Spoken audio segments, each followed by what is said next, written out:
All right, well, good afternoon, everybody, and thank you for joining us here today for this critical update. I want to begin today by once again thanking Nevada's IT teams, state employees, and agency leaders who have been working hard to help us recover from this cyber attack.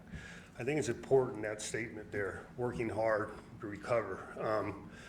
There was a comment made earlier in the week about the holiday weekend, whether we were working through the process, and we did 24/7 since this has begun to ensure that we get the services back online. So our teams have worked 24/7 through the Labor Day weekend, and they have continued to work around the clock this week. I'm grateful for their dedication.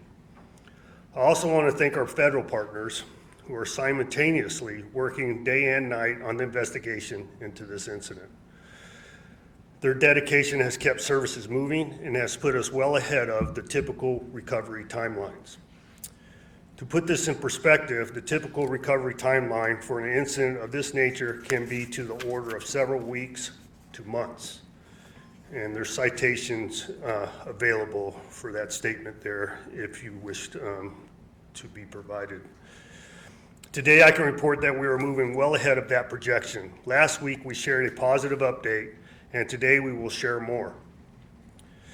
But as we have said before, transparency during a cyber incident must be balanced with security. Public updates can sometimes trigger more attacks. For that reason, we are moving forward cautiously, giving Nevadans as much information as possible while continuing to protect our systems. Our focus remains the same, restoring the services that Nevadans rely on every day.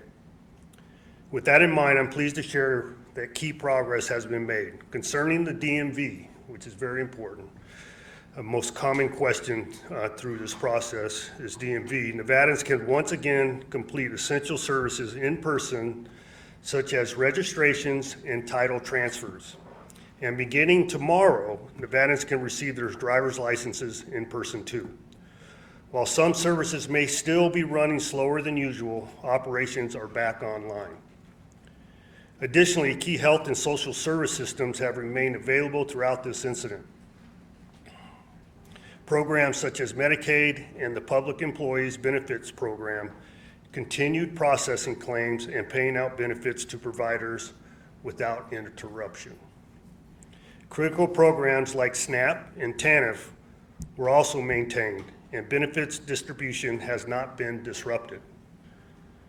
We know how essential these services are to our most vulnerable residents, and we made it a priority to keep them running.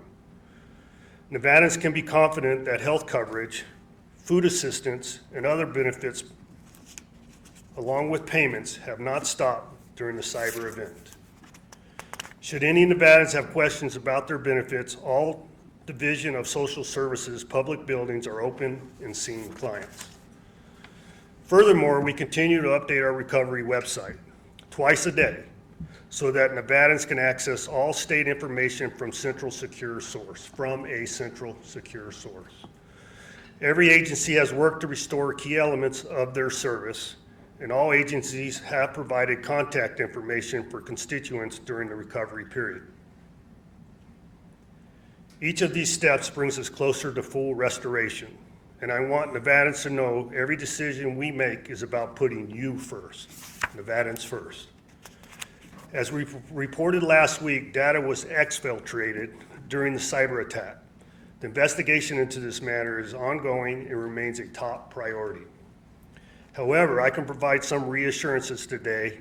To the best of our knowledge, to the best of our knowledge at this time, the data compromised did not include state financial information. No state bank account numbers, treasury funds, or state budget payment systems data appear to have been part of the breach. Our core financial systems remain secure and were not accessed by the attackers. SNAP and TANF client information. Data related to public assistance programs was not among the exfiltrated files. In other words, records of individuals receiving food stamps or welfare benefits were not compromised. Department of Motor Vehicle Records. The breach did not involve DMV databases. We have no evidence that driver's license data, vehicle registration information, or personal details from DMV records were stolen. If investigators eventually discover otherwise, we will follow Nevada's strict statutes about personal data breaches by notifying any affected individuals promptly and providing resources to help protect them.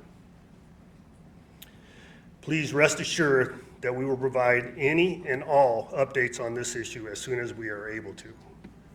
We remain committed to transparency, and we remain committed to ensuring that we do not jeopardize the recovery process.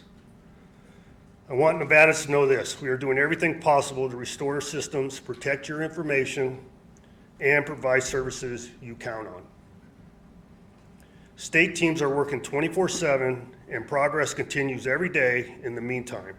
I ask for your patience and confidence in work with the work being done. Nevada is strong, and we will come through this together.